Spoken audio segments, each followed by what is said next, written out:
Welcome, misogynistic relics of the Cold War, to Geek Salad's retro movie reviews. Ha! For the Geek Salad podcast, I'm Andy, And I'm Mike. and we are starting off our Bros 007 men. Look at the. I know it looks so much better in print to the era. Does it? I think it does. But we're going to be talking about the Pierce Brosnan era of James Bond movies, starting, Mike, with your pick for your favorite Pierce Brosnan movie, Goldeneye. Not just my favorite Pierce Brosnan movie, my favorite Bond movie. Oh, okay. All right, cool. Yeah, so we both had a chance. When was the last time you, prior to watching it last night, when was the last time you watched it? Probably at least 10, 15 years. Yeah, that was about 10 years since the last time I watched it. Yeah. And for me, it still 100% holds up. Well, all right. I'm not going to say 100%. It 80% holds up. There's a lot of stuff in there that you kind of like let slide at first, and then, yeah, a few years of. Ooh, was that show set or was that one? That was show set. No, that was show set chasing one of the kittens. Oh, so it was show set and one of the newbies. Yeah, exactly. And the other cat's around here somewhere, so they're all down here. Yay. So if one of them hoves in my field of vision here, I'll show off the kittens. But yeah. So so I was watching this movie, and it's easily the best of the Pierce Brosnan movies. Well, that's not really saying a whole lot, though. No, it's not. It's amazing to me how fast the dip was in quality, in storytelling. Granted, it's been even longer since I've seen the other Pierce Brosnan movies than it has been since I've seen Goldeneye. Yeah. But I do remember not liking them nearly as much as I like this one. Yeah. It is, the action sequences in this movie are fantastic. I don't have an issue with any of the action in this movie at all. Right. I kind of feel like what I was noticing a lot of is that in terms of the dialogue, especially foundational dialogue, it's really stiff. There's a lot, like Sean Bean's delivery is just, a lot of his delivery is just really flat. Yeah, I didn't mind it. Yeah. But I think I love Sean Bean. Yeah, I love Sean Bean too. So it was a little surprised that, he's trying to pull this off. And now Autumn was watching a little bit of this with me, and she was just like, so that's what his real accent sounds like. Yeah. That face prosthetic after the blast. Yeah.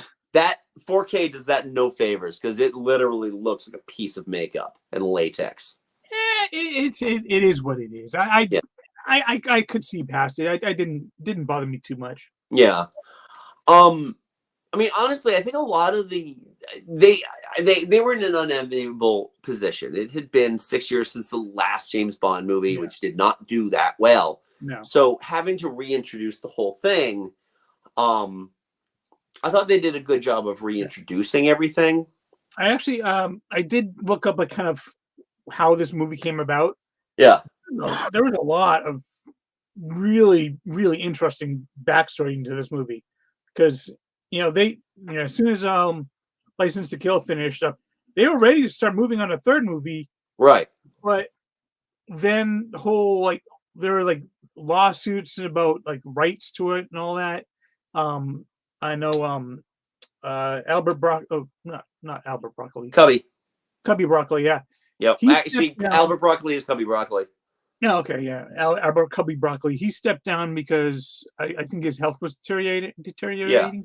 In fact, he died the next year after Goldeneye came out. Yeah. But yeah, because Dalton was all signed on to do a third movie, but then the lawsuits just kept it in development hell for so long that his contract went up and he moved on to other things. Mm-hmm. And so long that Remington Steele ended, and so they could go back to their original choice. Yeah, exactly. of Pierce Brosnan. Yeah, I mean, Pierce Brosnan was essentially going to be like late '80s Bond, and it would have been interesting had he had gotten that. Now, again, we both like the Dalton stuff. Yeah, I feel like Brosnan kind of aged a lot in between Goldeneye and The World Is Not Enough in terms of his ability to just get through it. yeah. Had you given it 8 years extra, what we may have gotten. Although, if we had gotten Pierce Brosnan back then, we probably would have been stuck with the same lawsuits that delayed Goldeneye. Yeah. Oh God, that would have been weird. But I will say, for me, second to Sean Connery, Pierce Brosnan, at least Pierce Brosnan in Goldeneye, is my second favorite Bond. Okay.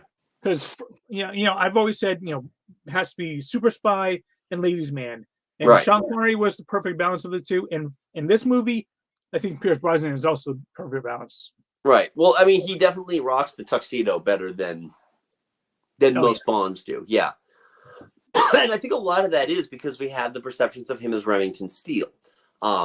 He was essentially playing a secret agent of sorts. Yeah. Prior to this, so he was a not Bond. He was not honestly, if you really get down to it, he might have been the most well known of the casted Bonds. Yeah. Yeah, you're probably not wrong. Yeah, I mean, yeah. Moore was in what was it? Saint. He was in The Saint. The Saint was essentially it was a television show that had middling success. But I mean, you got to remember that after Remington Steele, I mean, Pierce Brosnan was in Mrs. Doubtfire, so he was working steadily in big movies. Yeah. At the time. When did Mrs. Doubtfire come out? 93. Oh, okay. Right before. Wow, nice. Yeah, yeah. So it's interesting to see him in the role. There are things I like about him. There are things I don't like about him. He is, in this movie, he is as smooth as silk in this movie. He delivers the one-liners. Even the bad ones are, he delivers them without any sense of embarrassment. Yeah. I texted you after this happened, like after Onatopp gets killed. Yeah. And he said she always did love a good squeeze. I so wanted to tell you, just look at him like, oh, really? Dude, someone's dead. I honestly, that's gotta be slang for sex. Squeeze has got to be slang for sex. It really has to be, and it just didn't make much sense to me. It's one of the weirder, like, is she really dead type of deaths. Yeah, I mean, I guess if you're crushed between a tree and a helicopter, or by a helicopter, that's kind of pretty quick. Yeah, I know. It's just it was kind of, I don't want to say it's unceremonious because it's probably the most inventive villain death of the entire movie. But what I don't, here's something, and this drives me nuts throughout these movies about Pierce Brosnan, is his pain face. He overdoes it on the in a way that no other Bond has done, and it's just like, okay, we get it. It's like in wrestling, that dude that sells everything, headbutt.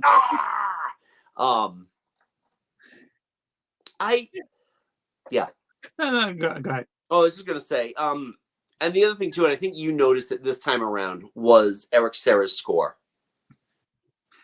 Yeah, I had forgotten that kind of like that weird, like, jazzy take on the John Barry Bond theme. I'm like, that? No, thank you. It immediately pulled me out.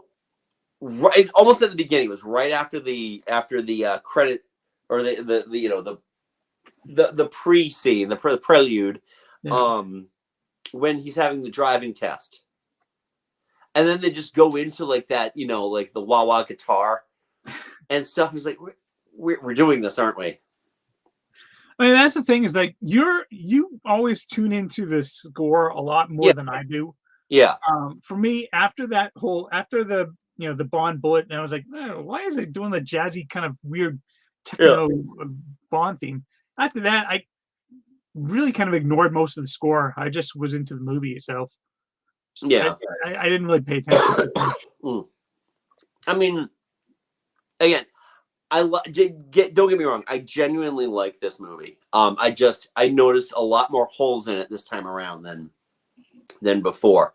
I will say that Famke Janssen earns MVP honors in this thing. She literally looks like she is having the time of her life. Yeah, and sometimes she's really looking like she's having the time of her life. It's a great character. The fact that she gets orgasmic at the mere presence of death being in the area. Oh yeah, yeah. If she's inflicting pain, she is probably a bit moist. But there's that whole thing with when they're in the train, Bond is in the tank, and she's like, he's going to derail us, and she makes that face. Yeah, it's like, yep. Oh yeah. Was this good for you too? If she was a guy, she'd be sporting a Woody. Yep, you could steer the train just like this. She is the best villain out of this thing. The Russian general is just kind of gets killed before the third act.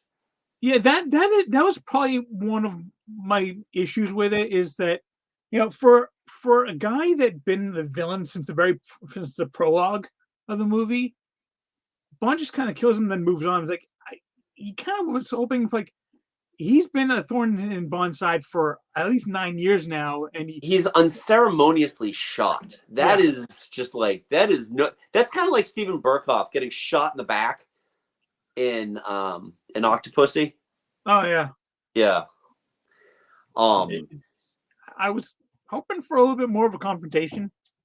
Yeah. No, I mean, but you do get that he is part of the tank chase, and by he's drinking out of a flask and looking scared the entire time. Right. I will say that tank chase is so much fun to watch. Oh yeah. Yeah. It's like all the guards are just going around, and Bond's just like do. Yep.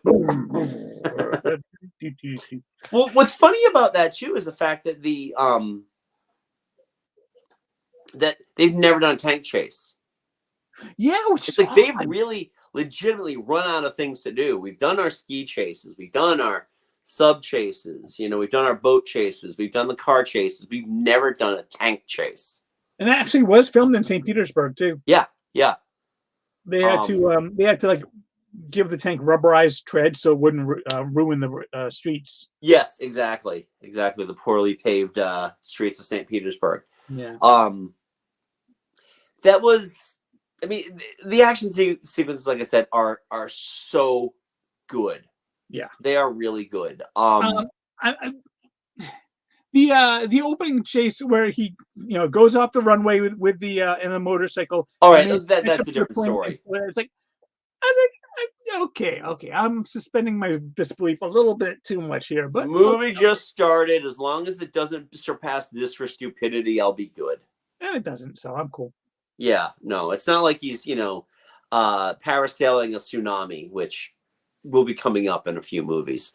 So it doesn't make it hurt any less. No, I mean, overall, you're introduced kind of to the new universe where, I mean, this is the movie that's supposed to make you believe that, or one of the movies that's going to reinforce the fact that Bond is the same person, because this Bond would have been Bond in 1986, right before Dalton.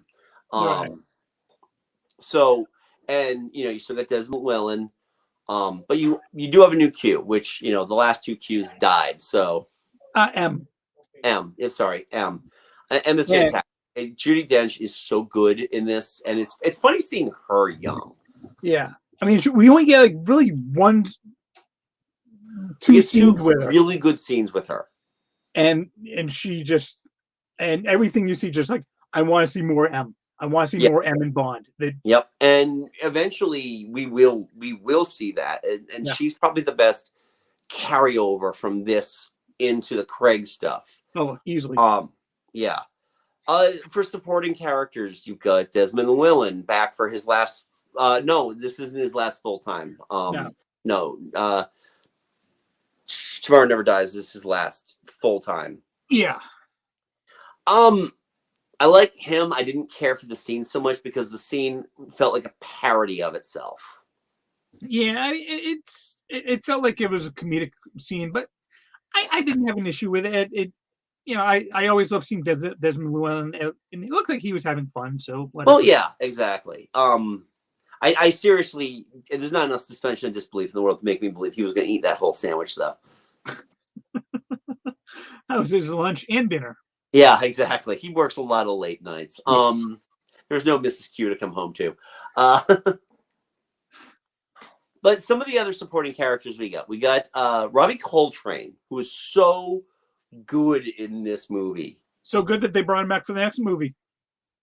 Was it? No, it was World's Not Enough. They brought Oh, it is the back. next movie Tomorrow Never Dies? Yeah. See, I can never remember if Tomorrow Never Dies comes first or is The World Is Not Enough comes first. Quite honestly, you are forgiven for that because I don't think most people could tell you that order because they all kind of feel like they blend in together. Yeah. Goldeneye does. The thing is with Goldeneye and Die Another Day on the Brosnan spectrum, they stand apart for very different reasons. Oh, yeah. Goldeneye. Good. Here, Die Another Day. Not so good, exactly. But the two middle, that soft, vast, doughy midsection of the Brosnan collection is just you are forgiven for forgetting which one came first.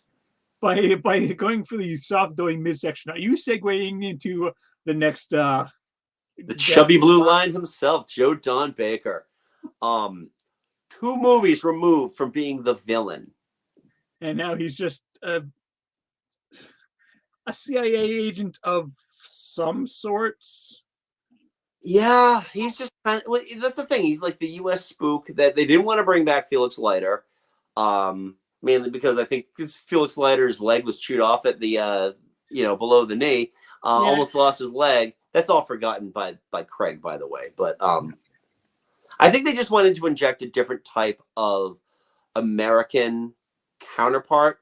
And they went with as far away from Felix Leiter as they could. They could have easily found somebody else. Yeah. It's tough because, again, most of my memories of Joe Don Baker are either Mitchell or have you ever seen Walking Tall? No. Oh, if you want to see a redneck epic, oof, it's so bad, but I know people who will herald it as a classic. Don't forget Final Sacrifice. He was in Final Sacrifice. That's right. Is that where he plays Comanche or Cochise or whatever? Yeah. Geronimo. That's right. Something offensive. I mean, in all fairness, though, he's in like 3 scenes. He probably had like 3 days of shooting, 4 if you count all the time they had to look under all the tables to find him drunk and passed out. Yep. So, he's there and blink and you miss it and he's gone. Right. So, And all he really needs to do is just spout off, like military jargon. And CIA, FBI, MIA. And say that Muffy is his ex-wife.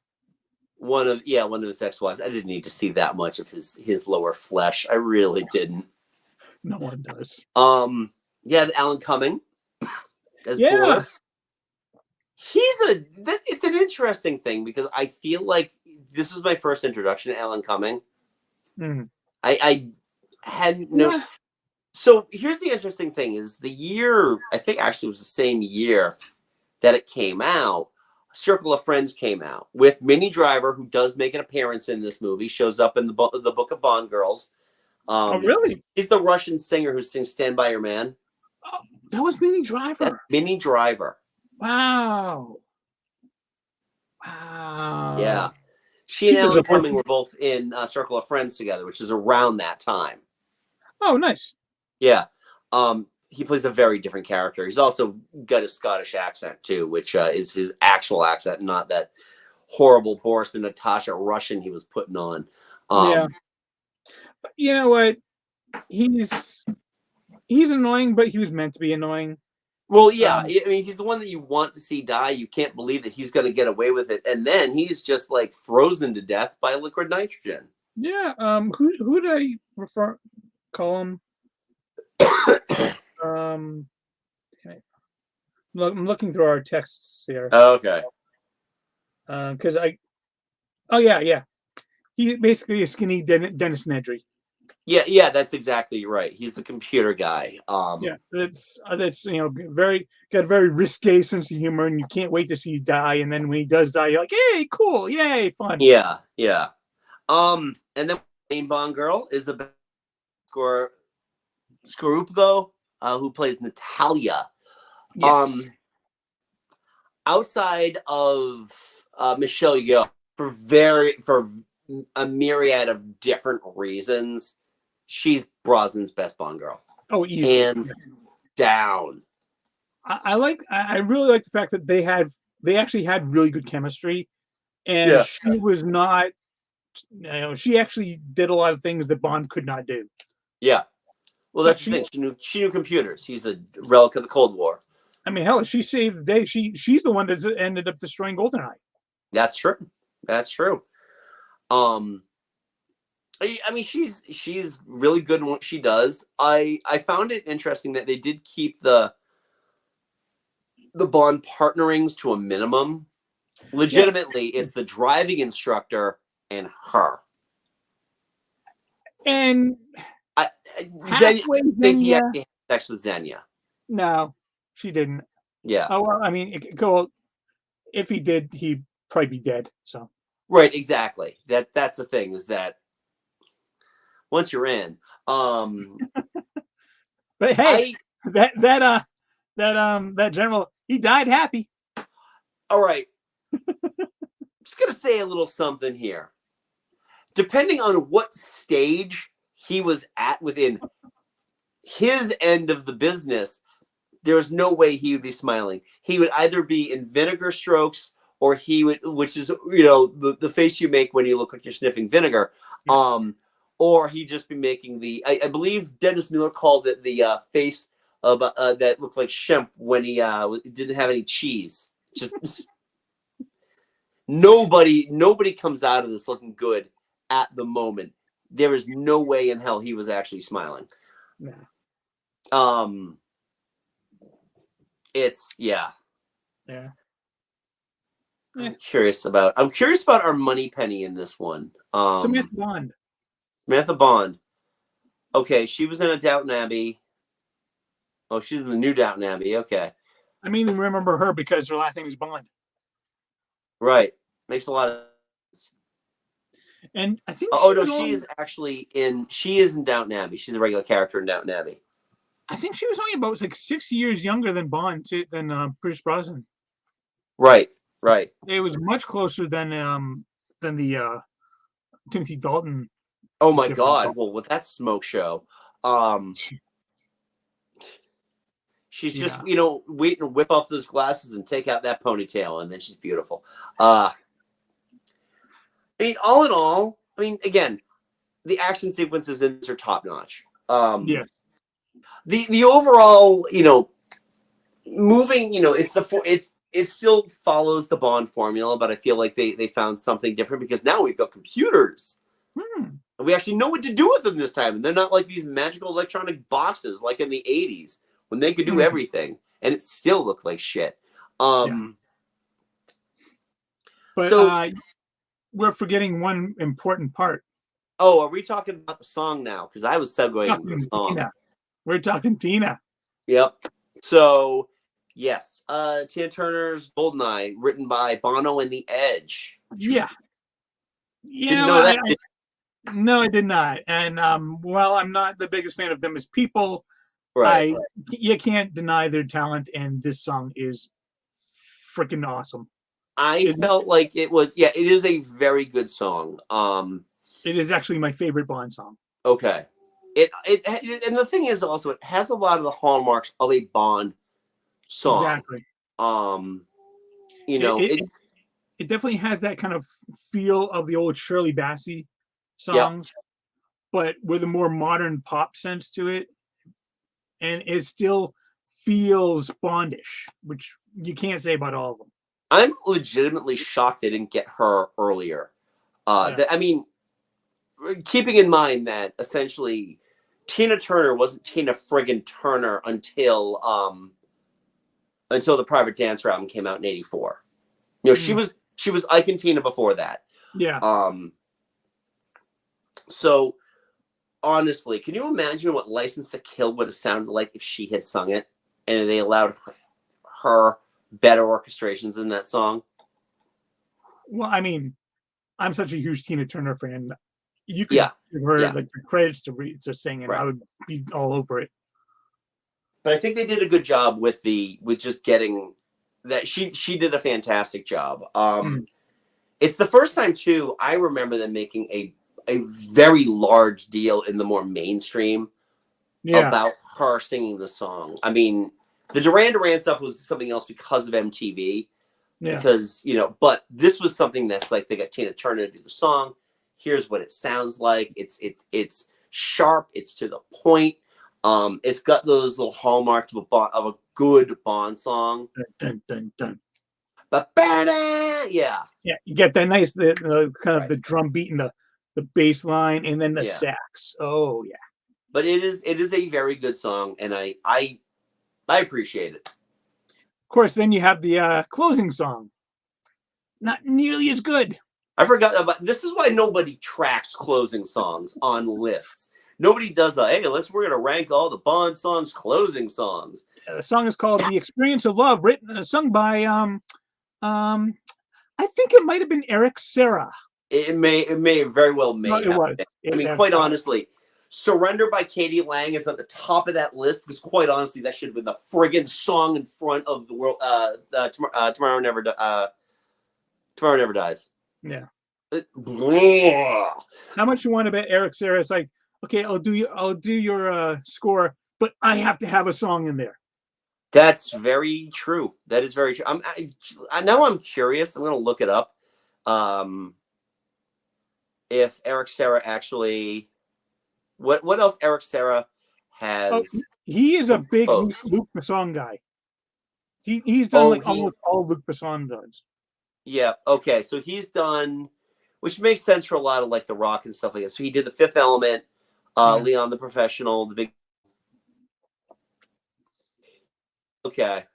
Oh, he also did the wonderful Rollerball. Oh, the remake. Yeah. Okay, he did Lucy. Mm-hmm. Yeah, he's one of these guys. He's essentially. I mean, I hate to say this because you know he's a better musician than I'll ever be, but he's a hired gun. He doesn't have like John Barry had name recognition. You know, Marvin Hamlish had won an Oscar prior. And Martin Campbell has come out. What's that? I was going to say Michael Kamen was a big name in action scores. Yeah. Martin Campbell has come out and said how much he really did not like the score and how much he really didn't like working with Eric Serra, because apparently Eric Serra was just, if you didn't do it his way, he was just throwing a hissy fit. Yeah. In fact, I looked this up. He did submit a piece of music for the tank chase. Campbell didn't like it, so he rejected it and asked him to redo it. And Serra decided, no, I'm not going to redo it. So they got John Altman, and John Altman did the score that you hear in the movie. It's interesting because it sounds more Bondian than anything else. And on the subject of Martin Campbell, it's weird to me that Martin Campbell seems to be like the Bond director, and he's directed 2 movies, but he's directed 2 of the best Bond movies. Yeah, my favorite and your favorite. Yeah, exactly, which we'll get to in a few weeks. We're taking a break, by the way, after our next Bond movie because I think my wife is just like, just another Bond movie? Yes. Now they're on Amazon at least, so I don't have to like watch them on a laptop. And you can watch them in HD. I can watch them in HD. It's, but, closing thoughts on Goldeneye. Again, it's Brosnan's best. Oh, I did mention one thing. anytime I bring up Goldeneye to anybody whose Oh childhood was yeah, primarily in the 90s, got to bring up the N64 game. Possibly one of the best first-person shooters in video game history. Have you never ever played it. played it? Nope, never played it because I never had an N64. Okay. I remember our partner, Original Recipe Mike, had it, and I've played it. It is, I mean, blocky graphics aside, it's a night with the guys, you know? Yeah. 4 controllers plugged in next to each other. You got the split screen, like a square for each of you, playing this great first-person shooter. Yeah. I am blown away it hasn't come out for the Switch yet. Yeah, I think they're actually. I think I've heard it that they're working on it. I've heard that for a long time. It could have come out for the Wii. It could have come out for. Yeah. But I went it's like the antithesis of what gaming has become in terms of the online gaming. Hmm. This Oh, is yes. communal gaming. You bring your controller. I got the game. We only need one cartridge. We're all good. Yeah. Yeah, I went So- from Super Nintendo to the Sega Saturn to the Dreamcast to the GameCube. So completely bypassed the N64. Yep. I got you. I never owned an N64 either. And everybody's like, you never owned an N64? Like, no. No. Too busy adulting back then. So, yeah. So I enjoy this movie. It had a lot more. I noticed a lot more of its flaws. It didn't hamper my enjoyment of the movie. Yeah. I didn't notice any flaws. Well, I didn't notice most of the flaws that you noticed because I just That's I watched, interesting. I was given them to you in real time. yeah, I just put on this movie and I was 15 again. Good. Wait, no, I wouldn't be 15. 17. Yeah. 17. I was Okay. 17 again. I was 23. So, and I did see it in the theater though. I did see it on opening night. Yes, I did see this in theaters. This was the very first Bond movie I ever saw in theaters. Nice. Cool. Awesome. So, with that said, that is Goldeneye. We want to know what your thoughts are on Goldeneye. Where's it rank in the Bonds? Where's it rank in your Brosnans? Leave a polite comment below. Don't forget to give this video a thumbs up. Don't forget to subscribe because you got to do that. Check out our playlist on all of our Bond reviews because we got another one coming up next week when we go over what is, I think by default, I think we've just decided I'm just going to touch on it anyway, even though I like this movie better, is The World Is Not Enough. Because there wasn't enough for me to say this is a legitimately bad movie. I enjoy this movie. Is it flawed? Oh, way more than Goldeneye. But Yeah. I still enjoy it, and Michelle Yeoh is an absolute pleasure. But we'll talk about that next week. Okay. This This is is the one with Michelle Michelle Yeoh. Yeah. So again. anyway, if you want to follow us, we are on the social medias at Geek Salad Radio on Twitter and Geek Salad Podcast on Facebook. We also host a little podcast called Geek Salad. You get that wherever you get your podcast. So that is Stitcher, iTunes, Spotify, and Google Podcasts. Also, go to Twitter for the next week. We are taking the rankings. Our next recording for our podcast is going to be, we are going to rank the Bond songs. Get in on that now. You've got 1 week from today to get those, to get your votes in. I am really interested in seeing what, the masses think about this. It'd be really interesting because I am going to include those as we talk about them in our rankings. And the next episode will be up within the next few days. There've been some Technical issues on my end. unexpected editorial challenges. I'm putting it. Yes, and those are all my fault. So I apologize. Not really your fault, but more your technology's fault. My technology. Well, yeah, exactly. But I gotta take responsibility for that. So, anyway, folks. Until next time, I'm Andy. I'm Mike. Go forth, Andy.